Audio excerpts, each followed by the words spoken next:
Aiwa cells Kasaragod, Kanhangad, Mangalore. അഞ്ചാം ഘട്ട തിരഞ്ഞെടുപ്പ് നടക്കുന്ന മെയ് 6-നാണ് രാഹുൽ ഗാന്ധി മത്സരിക്കുന്ന അമേഠിയിലും നരേന്ദ്രമോദി മത്സരിക്കുന്ന വാരണാസിയിലും തിരഞ്ഞെടുപ്പ്. രാജ്യസുരക്ഷയെ മുൻനിർത്തി ബിജെപിയും പാലിക്കപ്പെടാത്ത വാഗ്ദാനങ്ങളെ ഉയർത്തിക്കാട്ടി കോൺഗ്രസും പ്രചരണങ്ങൾ കൊഴുപ്പിക്കുകയാണ്. ലോക്സഭാ തിരഞ്ഞെടുപ്പിൽ ഉയർന്നു കേട്ടതും ഏറെ വിവാദവുമായ പരാമർശമായിരുന്നു ചൌക്കിദാർ ചോർ ഹേ എന്നത്. മിക്ക തിരഞ്ഞെടുപ്പ് പ്രചരണ വേദികളിലും രാഹുൽ ഗാന്ധി ഇത് ഉപയോഗിക്കാറുമുണ്ട്.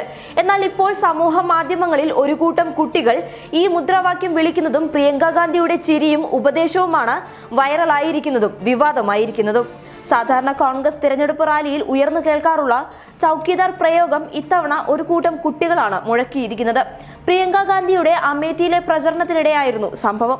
പ്രിയങ്കയെ കാണാൻ മണിക്കൂറുകളോളം കാത്തു നിൽക്കുകയായിരുന്നു കുട്ടികൾ. പ്രിയങ്ക എത്തിയപ്പോൾ രാഹുൽ ഗാന്ധിയുടെ ചൌക്കിദാർ പ്രയോഗം കുട്ടികൾ ഏറ്റുവിളിച്ചു. പ്രധാനമന്ത്രിക്കെതിരെ മുദ്രാവാക്യം വിളിക്കുന്ന കുട്ടികളെ നോക്കി ചിരിതൂകി AICC ജനറൽ സെക്രട്ടറിയായ പ്രിയങ്ക ഗാന്ധി നിൽക്കുന്നതും ദൃശ്യങ്ങളിൽ നിന്ന് വ്യക്തമാണ്. പ്രിയങ്കയുടെ പ്രതികരണത്തിനെതിരെ വലിയ വിമർശനമാണ് ഉയർന്നത്. ചൌക്കിദാർ ചോർ ഹേ എന്നത് കൂടാതെ പ്രധാനമന്ത്രിക്കെതിരെ മറ്റു ചില മുദ്രാവാക്യങ്ങളും കുട്ടികൾ മുഴക്കിയിരുന്നു. എന്നാൽ ഇത്തരം മുദ്രാവാക്യങ്ങൾ നമുക്ക് വേണ്ട എന്നും നല്ല മുദ്രാവാക്യങ്ങൾ മതിയെന്നും പ്രിയങ്ക ഗാന്ധി കുട്ടികൾക്ക് ഉപദേശം നൽകുന്നുണ്ട്. എങ്കിലും കുട്ടികൾ രാഷ്ട്രീയ മുദ്രാവാക്യങ്ങൾ മുഴക്കുമ്പോൾ അത് ആസ്വദിക്കുന്ന പ്രിയങ്കയ്ക്കെതിരെ കടുത്ത വിമർശനമാണ് ഉയരുന്നത്.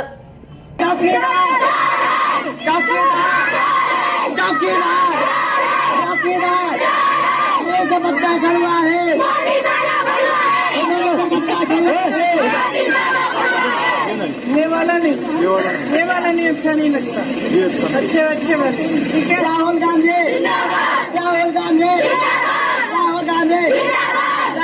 ലോക്സഭാ തെരഞ്ഞെടുപ്പ് പ്രചരണത്തിന്റെ ഭാഗമായി ഇതിനോടകം തന്നെ പ്രിയങ്ക ഗാന്ധി പല സംസ്ഥാനങ്ങളിലും എത്തിക്കഴിഞ്ഞു. എന്നാൽ ഒരു വേദിയിലും ചൌക്കിദാർ ചോർ ഹേ എന്ന പരാമർശം പ്രിയങ്ക ഗാന്ധി ഉപയോഗിച്ചിട്ടില്ല എന്നുള്ളതും ശ്രദ്ധേയമാണ്.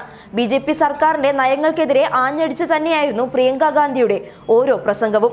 News desk public Kerala.